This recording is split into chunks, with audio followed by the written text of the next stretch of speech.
Often, a clinical research question involves a comparison of several groups on a particular measure. In this case, we use a different statistical analysis than with a comparison of only two means, as described in the last lesson. In the case of analyzing more than two means, we use a statistical measure called an ANOVA, which stands for Analysis of Variance. There are basically three types of ANOVA measurements. A one-way ANOVA analyzes more than two means with only one independent variable. For example, comparing three different methods of treating a condition. The independent variable is the treatment method, of which there is more than two. A two-way or more ANOVA analyzes more than two means with more than one independent variable. For example, comparing three different methods of treating a condition between males and females. The independent variables are the treatment method and gender, and one of the independent variables has more than two categories. A repeated measures ANOVA analyzes more than two means with each subject. For example, comparing three different methods of treating a condition with each subject in the study. For the purposes of this course, we will only review how to conduct a one-way ANOVA.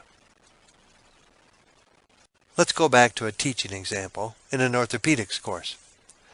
The course is taught three different ways, so we have an independent variable, the teaching method, with three different approaches: online, face-to-face, and hybrid, which is a combination of some online and some face-to-face.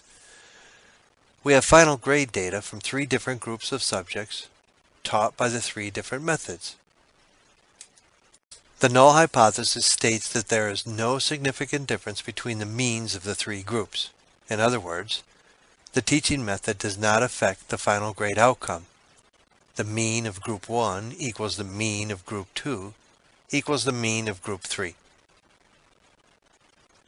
By inputting the data into Excel, I was able to determine the mean and standard deviation for each of the three groups.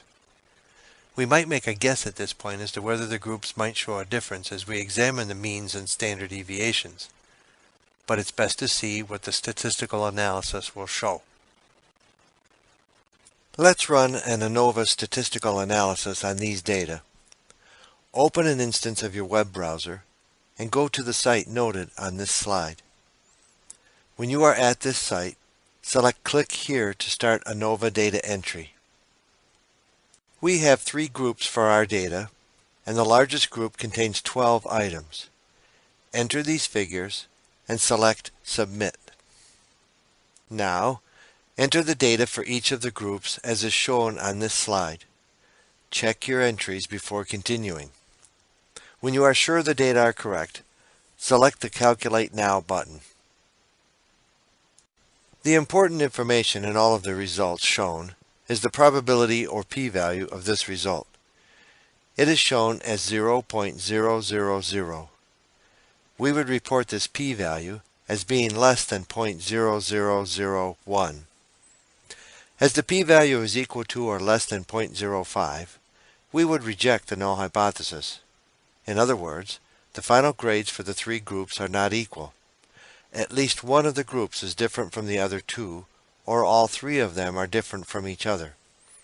An additional statistical analysis could tell us whether all three are significantly different from each other, or if only one is. But there is not a good source in the internet to do that comparison. This completes the lesson on comparing more than two means and using the internet to run a one-way ANOVA test. Take time to review the information in this lesson and be sure to read the reference text material for better understanding.